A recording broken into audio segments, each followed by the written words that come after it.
우리 계속해서 사무엘하 말씀 봅니다. 사무엘하 19장 16절에서 30절까지 말씀 오늘 같이 보겠습니다. 같이 읽습니다. 바후림에 있는 베냐민 사람 게라의 아들 시므이가 급히 유다 사람과 함께 다윗 왕을 맞으러 내려올 때에 베냐민 사람 1000명이 그와 함께하고 사울의 집안 종 시바도 그의 아들 15과 종 20명과 더불어 그와 함께하여 요단강을 밟고 건너편 왕 앞으로 나아오니라. 왕의 가족을 건너가게 하며 왕이 좋게 여기는 대로 쓰게 하려 하여 나룻배로 건너가니 왕이 요단을 건너가게 할 때 게라의 아들 시므이가 왕께 엎드려 왕께 아뢰되 내 주여 원하건대 내게 죄를 돌리지 마옵소서. 내 주 왕께서 예루살렘에서 나오시던 날에 종의 패역한 일을 기억하지 마시오며 왕의 마음에 두지 마옵소서. 왕의 종 내가 범죄한 줄 아옵기에 오늘 요셉의 온 족속 중 내가 먼저 내려와서 내 주 왕을 영접하나이다 하니 수리아의 아들 아비새가 대답하여 이르되 시므이가 여호와의 기름 부으신 자를 저주하였으니 그로 말미암아 죽어야 마땅하지 아니하나이까 하니라. 다윗이 이르되 수리아의 아들들아 내가 너희와 무슨 상관이 있기에 너희가 오늘 나의 원수가 되느냐. 오늘 어찌하여 이스라엘 가운데에서 사람을 죽이겠느냐. 내가 오늘 이스라엘의 왕이 된 것을 내가 알지 못하리요 하고 왕이 시므아에게 이르되 내가 죽지 아니하리라 하고 그에게 맹세하니라. 사울의 손자 무비보셋이 내려와 왕을 맞으니 그가 왕이 떠난 날부터 평안히 돌아오는 날까지 그의 발을 맵시내지 아니하며 그의 수염을 깎지 아니하며 옷을 빨지 아니하였더라. 예루살렘에서 와서 왕을 맞을 때에 왕이 그에게 물어 이르되 무비보셋이여 내가 어찌하여 나와 함께 가지 아니하였더냐 하니 대답하되 내 주 왕이여 왕의 종인 나는 다리를 절므로 내 나귀의 안장을 지워 그 위에 타고 왕과 함께 가려 하였더니 내 종이 나를 속이고 종인 나를 내 주 왕께 모함하였나이다. 내 주 왕께서는 하나님의 사자와 같으시니 왕의 처분대로 하옵소서. 내 아버지의 온 집이 내 주 왕 앞에서는 다만 죽을 사람이 되지 아니하였나이까. 그러나 종을 왕의 상에서 음식 먹는 자 가운데 두셨사오니 내게 아직 무슨 공의가 있어서 다시 왕께 부르짖을 수 있사오리까 하니라. 왕이 그에게 이르되 내가 어찌하여 또 내 일을 말하느냐. 내가 이르노니 너는 시바와 밭을 나누라 하니 무비보셋이 왕께 아뢰되 내 주 왕께서 평안히 왕궁에 돌아오시게 되었으니 그로 그 전부를 차지하게 하옵소서 하니라. 아멘. 어제 하루 잘 사셨습니까? 우리 주일 말씀 들으면서 이렇게 약속하고 헤어졌습니다. 아름다운 삶을 살기로 또 복된 삶을 살기로 약속하고 헤어졌는데 그렇게들 살고 계신 거죠? 아멘. 잘 안 되는 모양이네요. 하긴 저도 어저께 출근하고서 이제 어제 인천에 강의가 있어가지고 인천을 가다가 잠깐 졸았어요. 학교 앞에서 싹 졸았는데 트럭이 아주 그냥 정신나게 빵 하는 바람에 또 한 번 은혜로 살고 그리고 왔습니다. 우리가 참 이렇게 하루하루 은혜로 사는데 대단한 일 하는 것 같은 그런 삶을 그런 순간들 느끼기도 하지만 나는 특별히 하는 일도 없는데 하는 생각을 하시는 분들이 여기 계실지도 모르겠어요. 우리는 아침 예배 때 남성분들이 많이 오시는데 여성들이 많이 계시거든요. 여성들 직업하면 뭐로 적어야 되나, 전업주부로 적어야 되나 이렇게 생각하셔서 나는 별로 하는 일이 없다라고 생각하실 수 있지만 누군가 계산했더라고요. 한국 전업주부들의 그 노동 생산을 해보니까 GDP의 20%인가 40%래요. 150조에서 한 230조 정도가 가정주부들이 감당하는 노동의 양이랍니다. 위대하십니다. 그러므로 여러분 오늘 모두 다 하나님 안에서 우리 모두가 다 복된 삶 살게 될 줄로 믿습니다. 사실 요즘 우리가 읽는 성경이 복된 삶, 아름다운 삶을 사셨습니까? 이렇게 물어봤을 때 쉽게 대답 못하는 여러분들과 저 같은 우리들에게 요즘 읽는 성경이 이게 도움이 되고 위로가 되는 부분입니다. 오늘 나오는 인물들 사실 참 기가 막히지 않습니까? 시므이도 그렇고 시바도 그렇고 참 속상합니다. 그죠? 뻔뻔하기도 하고요. 시므이는 이제 사실 시므이가 판단할 때 드디어 압살롬의 나라가 온 거라고 판단했던 것 같아요. 생각해 보니까 다윗이 예루살렘에서 쫓겨나고 그렇죠? 그리고 압살롬은 예루살렘 성을 장악합니다. 그리고 아히도벨이라고 했던 다윗도 그가 말하는 것은 하나님께서 말씀하시는 것처럼 여겼던 그 지혜로운 책사 아히도벨이 압살롬의 편에 들었습니다. 온 이스라엘이 압살롬을 지지합니다. 생각해 보니까 압살롬이 확실히 쿠데타에 성공한 것 같거든요. 그랬더니 이 시므이가 그 억눌렸던 베냐민 집안의 억울함을 다윗이 쫓겨갈 때 그 쫓겨가는 다윗을 바라보면서 토로하는 거죠. 이 저주하는 겁니다. 이 사무엘하 16장에 보니까 그죠? 이 피 흘린 자야, 사람을 많이 죽인 자야, 저주하고 돌을 던지면서 말이에요. 뭐라 그럽니까? 16장 23절 이하에 보면 이렇게 돼 있어요. 한번 찾아볼까요? 뭐 좋은 얘기는 아닙니다만 시므이가 어떤 인간인지 한번 알아봐야 되니까 한번 찾아보겠습니다. 그 사무엘하 16장에 보니까 16장에 보면 5절부터 이렇게 시므이가 돌을 던지면서 어떻게 말하냐면 7절 이하에 보세요. 피를 흘린 자여, 사악한 자여, 가거라 가거라. 사울의 족속의 모든 피를 여호와께서 내게 돌리셨도다. 그를 이어서 내가 왕이 되었으나 여호와께서 나라를 내 아들 압살롬의 손에 넘기셨도다. 보라, 너는 피를 흘린 자이므로 화를 자초했는지라라고 다윗을 저주합니다. 그러니까 이 아비새가 그때도 못 참고 말이죠. 저 저자를 우리가 얼마나 속이 상하면 다윗이 죽은 개가 어찌하여 내 주 왕을 저주하리까 청하건대 내가 건너가서 그의 머리를 베게 하소서. 이 죽은 개가 이게 여러분 여기 점잖게 해석이 됐지만 이게 욕입니다. 상당히 상스러운 욕입니다. 확 격분에 찬 겁니다. 저런 녀석들은 이제 당장에 처단을 해야 되는 거죠. 근데 그 시므이가 다윗이 다시 돌아온다고 소식을 듣고 이 버선 발로 먼저 뛰어나온 겁니다. 자, 이게 아무도 이렇게 될 줄 몰랐어요. 그죠? 아무도 다윗이 다시 이렇게 될 줄 몰랐습니다. 누가 다윗이 다시 저렇게 회복될 줄 알았겠습니까? 근데 사무엘 하의 증언은 다윗이 다시 왕권에 회복된 것은 사람의 손에 의한 것이 아니라 하나님의 손에 의한 것이라 증언해 줍니다. 그 전투가 벌어진 장면을 보았을 때 18장에 보니까 이렇게 돼 있어요. 이스라엘의 군사들을 수풀에 죽은 이스라엘 군사들이 칼에 죽은 군사보다 더 많았더라 이렇게 돼 있습니다. 이 히브리 성경에 보면 수풀이 군사를 삼켰다 이런 표현을 합니다. 압살롬이 그가 그렇게 자랑스럽게 여겼던 머리칼이 하필이면 큰 상수리나무 가지에 걸려서 이 도망도망 가고 대롱대롱 걸리게 될 줄 누가 알았겠습니까?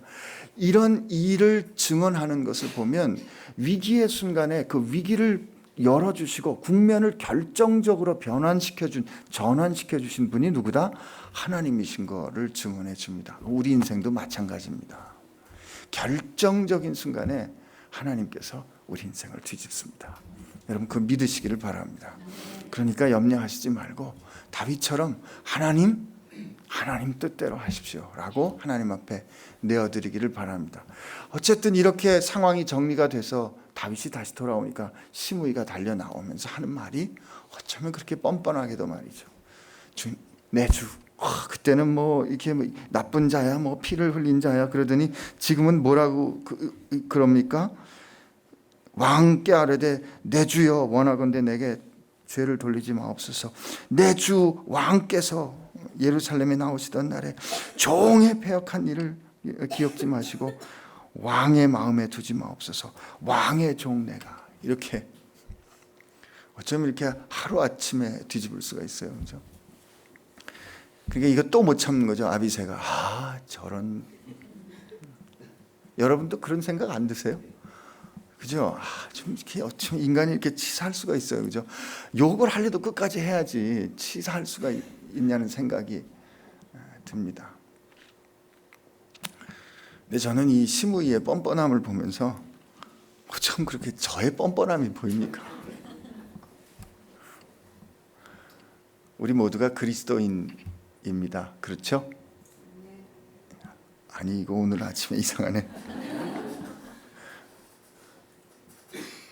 이게 확인이 안 되면 사실 우리가 여기서 다시 한번 우리 모두가 그리스도인입니다. 맞죠? 네. 그리스도인 됐다는 말은 모두가 다 뻔뻔하다는 뜻입니다. 여러분, 우리가 하나님 사랑을 깨닫고 예수님을 우리의 구주로 영접할 때 우리가 주님 앞에 우리 죄악을 고백하지 않았습니까? 그때 우리 왕 되신 하나님을 무시하고 내가 왕인 것처럼 살고 그분이 하신 말씀, 내가 하신 그 생명의 말씀을 귀찮다 여기고 옛날, 이제는 지나간 말이, 이제는 유행이 그거 아니에요. 어떻게 몇천 년 전에 쓴 말이 오늘 내게 맞겠어요? 몰라도 한참 모르는 말씀이지. 내가 요즘 이 세상 돌아가는 걸 얼마나 잘하는데 라고 무시하면서, 그죠? 우리 그렇게 살다가 우리 마음대로 살아보다가 안 되니까, 상황이 안 되니까 주님 앞에 다시 나와가지고 주님 잘못했습니다. 그렇게 우리 주님 앞에 우리 잘못을 고백하지 않았습니까? 근데 그때 우리가 누군가에게 복음을 전해 들을 때 우리 마음 가운데 이런 태도를 가졌던 게 있어요. 그래, 그렇게 네가 원하니까. 여러분, 그렇게 전도받고 와가지고 친구 따라와서 어떤 분 그렇게 얘기하더라고요. 나는 오고 싶지 않았는데 이 친구가 데리고 와서 할 수 없이 나와줬어요. 그렇게 해서 예수님 만난 분들 오늘 다시 한번 회개하시기 바랍니다. 뭐 잘한 게 있어서 예수님 영접해 드렸겠어요, 우리가. 우리 하나님 앞에 잘한 거 없으면서도 주님 앞에 우리 죄 고백하고 영접하러 나갈 때 시므이보다 더 뻔뻔하게 나갔습니다. 그리고 한번 그렇게 주님 앞에 돌이켰으면 지조를 지키고 잘 살았으면 좋겠는데 매일 변덕이 죽을 듯이, 그죠? 조금만 내 마음에 안 들면 하나님 어쩜 그럴 수가 있어요? 하나님 지금 계신 거예요? 안 계신 거예요? 하나님 나를 사랑하신다는 거 내가 믿을 수가 없네요. 이렇게 하나님 앞에 변덕이 죽을 듯하게 나섰는데 하나님 우리 끝까지 사랑하지 않으셨습니까? 이 시므이 바라보면 오늘 우리 모습 바라볼 수 있어야 한다고 생각이 됩니다. 근데 우리 정서가 그렇지 않으니까 아비새가 그냥 발끈했어요. 저런 자들은 우리가 어떻게 살려둘 수가 없습니다. 근데 웬일인지 다윗이 그를 용서하는 것 같습니다. 물론 제가 어제도 말씀드렸지만 열왕기상에 보니까 다윗이 솔로몬에게 죽으면서 야, 시므이는 손을 좀 봐줘야 된다 이렇게 부탁하고 죽습니다. 그러니까 다윗도 끝내 시므이를 완전히 용서하지 못한 것 같아요. 여러분, 다윗도 우리와 같은 인간인 것을 기억하시기를 바랍니다. 하나님께서 다윗을 사랑하셨기 때문에 다윗이 행한 모든 것은 완벽할 것이라고 생각하고 그렇게 교훈을 찾는 것은 우상 숭배입니다. 완벽하신 분, 온전하신 분은 오직 예수님 있습니다. 오히려 하나님은 다윗의 연약함을 통해서 그 연약함을 사용하신 하나님을 들려주시는 거예요. 근데 다윗이 오늘 웬일인지 시므이를 죽이지 않습니다. 그리고 그가 아비새에게 하는 말이 내가 오늘 이스라엘의 왕이 되지 않았느냐, 이스라엘의 왕이 된 내가 어떻게 사람을 죽일 수 있겠느냐라는 말로 대신 대답을 합니다. 왜 그랬을까요? 여러분, 지금 다윗이 치르고 있는 이 전쟁은 승자가 있는 전쟁이 아닙니다. 압살롬이 반역을 해서 압살롬과 다윗, 무슨 뜻이에요? 아들과 아버지의 전쟁입니다. 이것은 싸움의 결과로 아픔과 상처만 남는 전쟁입니다. 다윗은 그것을 깨닫지 않았을까 생각합니다. 다윗은 압살롬이 저렇게 자기에게 반역을 든 걸 보면서 내가 왜 그때 그를 온전히 용서하지 못했을까 하는 생각이 들지 않았을까요? 아니 그때 암논과 다말의 일을 내가 왜 제대로 해결하지 못했을까? 아니 내가 왜 밧세바의 그 일을 하나님 앞에서 범죄한 것일까 하는 그런 회개와 자책, 돌이킴이 있었을 겁니다. 어제 말씀드린 것처럼 그래서 압살롬아 차라리 내가 죽었어야 하는데, 이 전쟁은 아마 옆에서 싸우는 사람들은 반란을 제압했다 생각했을 겁니다. 이스라엘 왕국을 흔드는 사람들을 제압했을 거다. 그러므로 우리가 의롭다라고 생각했을 수도 있어요. 그러나 다윗이 볼 때는 그렇지 않은 거죠. 가족은 사랑으로 이어져 가야 하는 관계이지 칼로 시시비리를 가리는 그런 관계가 아닙니다. 그런데 오늘 우리가 사는 세상 가운데 이와 똑같은 싸움이 일어나고 있는 거죠. 교회 안에서 싸움이 일어나고 가족 가운데 싸움이 일어납니다. 근데 그때 그 싸울 때 어떻게 싸웁니까? 내가 옳다 싸우는 거죠. 내가 이긴다 싸우는 거죠. 오늘 다윗은 이 싸움은 우리 모두가 다 잘못한 싸움인 것을 하나님 앞에 인정하기 때문에 내가 누구를 심판하는 자로 설 수 없는 것을 하나님 앞에 인정하지 않나 싶습니다. 여러분, 오늘 우리가 우리 주변을 바라볼 때 우리도 그런 실수를 범하기가 쉽습니다. 누구처럼요? 아비새처럼. 내가 누구보다 조금 더 나은 내 의를 가지고 누군가를 비판함으로, 누군가의 잘못을 지적함으로, 누군가를 비난함을 통해서 내가 의롭다는 것을 증명하려는 그런 잘못을 범할 때가 있습니다. 교회 가운데서도 그런 일이 일어나고 가정 가운데서도 그런 일이 일어나고 우리가 사는 공동체에도 그런 일이 일어납니다. 그러나 그 싸움의 결과는, 그 시시비비의 결과는 결국 무엇이었습니까? 아픔과 상처입니다. 그러므로 오늘 우리 주님 말씀 기억해야 합니다. 오늘 우리 모두가 다 시므이같이 뻔뻔한 사람들이고 하나님 앞에서 용서받을 수 없는 죄악을 용서받은 사람인 것 깨달아서 용서받은 사람답게 누군가를 품을 수 있는 사람으로 살아야 할 줄로 믿습니다. 예수님께서 오늘 우리에게 들려주신 비유의 말씀 여러분과 나누면서 오늘 말씀 마무리하고 싶은데, 예수님이 용서에 관한 제자들의 질문에 대해서 이런 얘기 들려주셨습니다. 어떤 종이 1만 달란트 빚진 거를 왕으로부터, 그 주인으로부터 탕감을 받았다. 1만 달란트가 얼마인지 상상이 잘 안 됐을 거예요. 한 달란트는 6천 데나리온입니다. 6천 데나리온은 한 데나리온이 한 사람의 하루 품삯입니다. 그러면 6천 데나리온이면 6천일이거든요. 6천일이면 16년입니다. 한 달란트가 16년의 임금이에요. 근데 그러면 만 달란트면 얼마예요? 16만 달란트면 16만인데 16만 년이라는 게 말도 잘 안 되잖아요. 예수님께서 만 달란트 말씀하신 거는 산술적으로 이게 만이다 이만이다 하는 그게 아니라 엄청나게 그 종이 도저히 감당할 수 없는 그런 뜻이에요. 그 종은 주인에게 도저히 감당할 수 없는 빚을 졌고 그걸 갚아야 되는 거죠. 근데 주인이 그걸 탕감해 줍니다. 됐어, 안 갚아도 돼, 용서해 줄게. 근데 그 종이 말이죠, 자기한테 100데나리온 빚진 친구를 용서 못합니다. 그러니까 그걸 보고 여러분과 저 같은 정의로운 사람들이 가만히 못 있죠. 아니 저런 자가 어떻게 저럴 수가 있어. 주인에게 가서 말하는 겁니다. 주인이 제가 100데나리온 저 빚진 걸 용서 안 해주는데요, 어떡하지요? 그땐 주인이 화내십니다. 화내시고 그 만 달란트 탕감받은 자를 다시 옥에 가두십니다. 주인께서 왜 이 말씀을 들려주셨을까? 70번에 7번이라도 너희들 용서해야 돼 라고 주님 그 말씀하시면서 이 비유 들려주신 이유는, 우리가 누군가 용서할 때 쉽지 않습니다.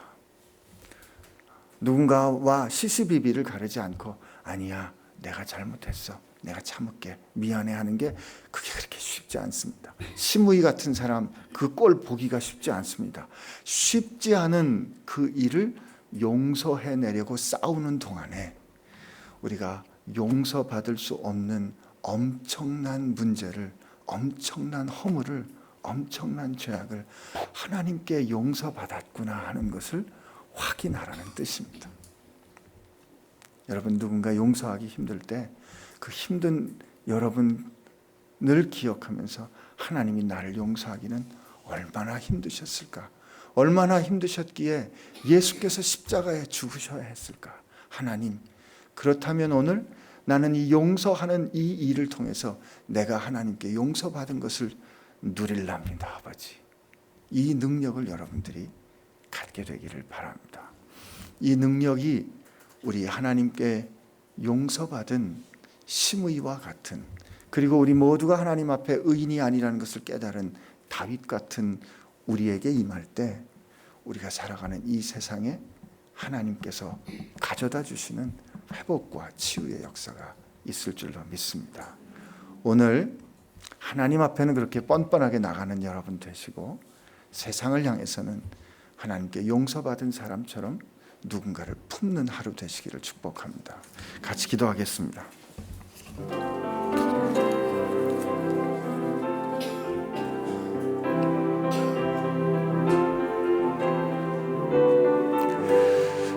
하나님 앞에 우리 기도할 때, 하나님, 우리 그리스도인 공동체 가운데 내 의를 주장하는 그런 시시비비가 떠나가게 하여 주옵소서. 하나님 앞에 우리가 다 용서받은 죄인인 것을 알아서 오늘 사랑으로 모든 악을 이기는, 사랑으로 모든 갈등을 이기는 능력이 오늘 우리 교회 가운데 있게 해주시고, 오늘 하루의 삶을 살아가는 동안에 내게도 임하게 하여 주옵소서. 오늘 내가 하나님께 용서받았다는 그 사실을, 오늘 내가 누군가를 품어줌으로 확인되는 능력이 오늘 하루의 삶 가운데 있게 하여 주옵소서. 이렇게 하나님 앞에 기도하기를 원합니다. 같이 기도하겠습니다. 하나님, 감사합니다. 오늘 우리를 사랑해 주셔서 감사합니다. 시므이 같은 우리들이지만 하나님 앞에 나아갈 때 하나님 용납해 주심에 감사를 드립니다. 하나님, 다윗에게 허락하여 주셨던 그 마음 오늘 우리에게도 허락하여 주시어서 하나님, 누군가를 향하여, 하나님, 우리가 정죄하는 누군가를 향하여 그들을 정말 내가 가진 의로 판단하는 그런 잘못, 하나님, 우리 가운데 떠나가게 하여 주옵시고, 하나님께서 나를 사랑하여 주신 것처럼 하나님, 잘못을 보았을 때 그 잘못을 내 잘못으로 하나님 앞에 가지고 가 중보하며 하나님, 그가 회복될 수 있도록 하나님 앞에 기도하는 그 사랑의 은혜가, 용서의 은혜가 오늘 우리 가운데 있게 하여 주옵소서.